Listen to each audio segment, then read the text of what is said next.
Willie D Live. Well, I see so many big things for you. Like, I mean, what you're doing, like that lane that you're in, I mean, it's beautiful to watch. Thank you. Like when I saw you for the first time, I think it was Instagram, I was like, ding, ding, ding, ding, ding, ding, ding. I want to talk to her. I want to sit down and have a conversation with her because you have a very interesting life. Tell me about the time you spent in Wisconsin. Ooh. Well, I learned really quickly what a police state is, and I mean Texas. The police were different up there. I love Wisconsin. Yeah? Love it. I love the snow. I had never seen, now we get snow here and there, but I've never seen snow that beautiful. The food systems. Their Walmart has local farmers, so all of their produce is much more healthier than ours. It just was, at the time I was there, which is ages ago, I remember being downtown Appleton, one spot, and my daughter being like in Green Bay with her friends.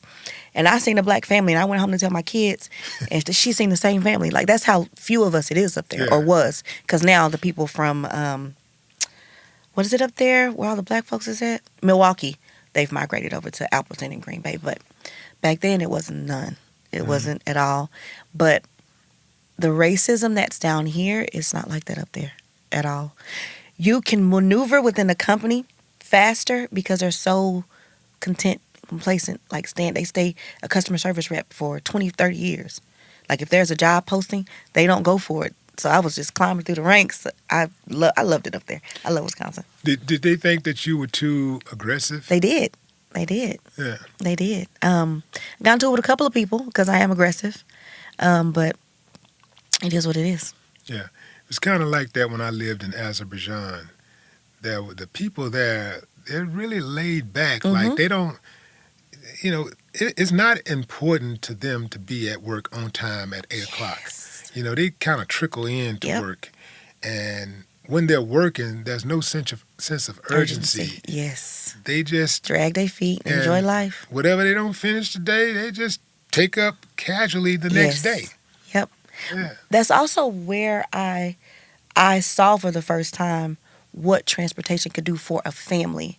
Because when I left Schneider, I went to work for a different company, and it was a family-owned company, but it was huge, right? And so I saw 3 generations in the same office, and that's when some light bulbs started to go off. But you wouldn't have saw that here. Like, I don't know of any companies here in Texas that are so, family-oriented, well-knit together to where they all still work together. They all still show up to the office every day. They're all still very kind and humble. They taught me a lot of what I know.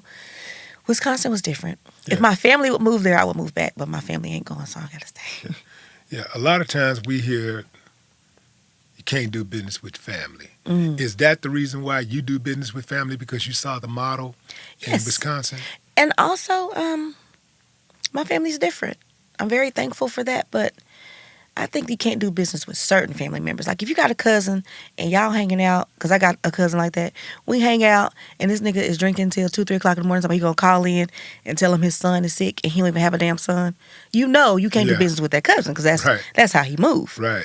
But there are some people in my family who have really good work ethics, and I've done really good business with them. Yeah. Really good business with them. Yeah, and if you think about it, most of this country's wealth, let me back up, because I was about to say was made with families, but actually it was made with us. The wealth was made with us. But most of the wealthy people in this country made their fortune with their family. Yes. So that's a lie when you hear people say you can't do business with family. This is either people making this statement based on their personal experience or what they heard. And, we hear a lot of things about what black people can't do together. Yes. Because it fits a certain narrative and certain people get the benefit from us not working together. I see that a lot, like within social media. For instance, the last interview that I did with Real Life Street Stars. The other day, I saw a young white kid, 19 years old, made a couple of $1 million in trucking on my YouTube feed. And I just wanted to look at the comments because I knew that within the white community, the hate that I get, I knew that they were not on that boy's Mm-hmm. post like that. They were all supportive and kind and uplifting. I'm like, damn. I'll go back to my real life street stars, the ones that I did. I look at my interview, the same hateful ass shit that's on Instagram. So what I did was when I went back, I brought some people that I made a millionaire. Some of my black and gold shirts. They don't get the hate that I get.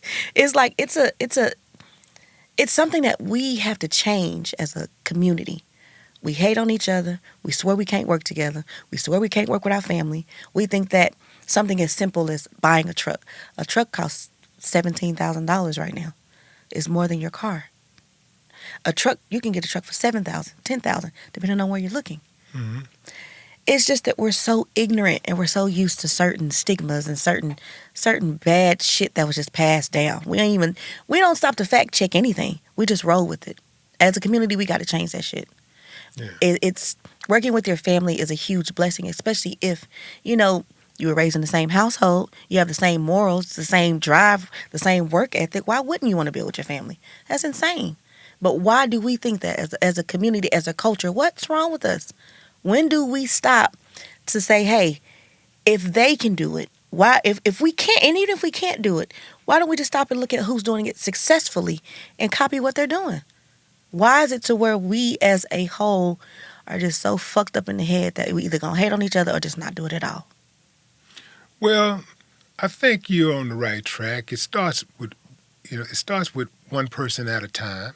And, so it starts with you, and then you pass that on to your babies and your friends and associates, the people that get it, the people that want it, that's who's going to get it. And you start with them, and you keep moving like that. The rest of these motherfuckers just going to have to die. Yeah. They're not going to get it. Yeah, I don't matter how much you talk to them, they're not going to get it. In fact, they're going to pass it down to their children. Yep. And it's going to be hard for their children to get that stigma out of their head because, we are who we are by a process of conditioning. Yeah, you're right. I don't think that you're going to have a problem like going forward. It hasn't stopped you since. Really, if you really think about it, you had more obstacles against you before you started getting to the bag. Yeah. And now that you got all of these resources. The chatter in the background is just part of success. And you're right.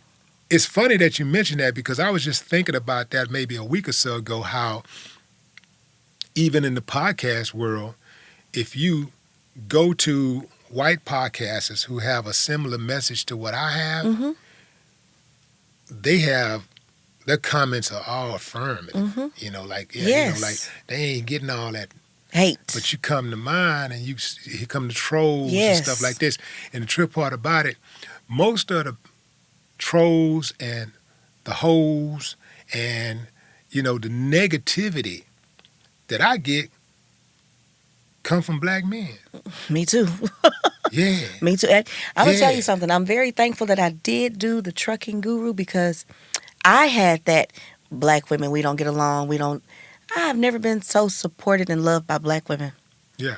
This has been a huge eye opener for me. Like I thought black women were catty. I always hung with guys. No, my biggest support system is the black woman, and I love it. And thank y'all. Yeah, that's beautiful. Are those the same black women who are like championing black men? Because we do have a certain segment of women out there, black women who feel like I'm getting money, I got my thing, I don't need a man, I can do it all by myself. Those type of women. No. They're not those type of women. No. That's good because we can't do it without them and they can't do it without us. Period. Like at the end of the day, it's us against them. And in fact, let me back up. It's us against us. It's us against everybody. That's just how it is, and that's the way they set it up. Yep. They did a pretty good hit job on our image. They did. So this is how we bring balance with what you're doing, what I do, and what those of us who are on a positive trajectory in life are doing. Like this is how you do it. And I like it because it hurts them. Like it makes them feel bad. It makes them some of them, they are suicidal Oh, because yeah. of my success. Yeah. And I like it. Mm-hmm. I like that they have a hard time living. Mm-hmm. Like right now, somebody's listening to my voice right now, and they're guilty of exactly what I'm talking about. Wow. And they can't do nothing about it, and it hurts. Mm-hmm. It really hurts.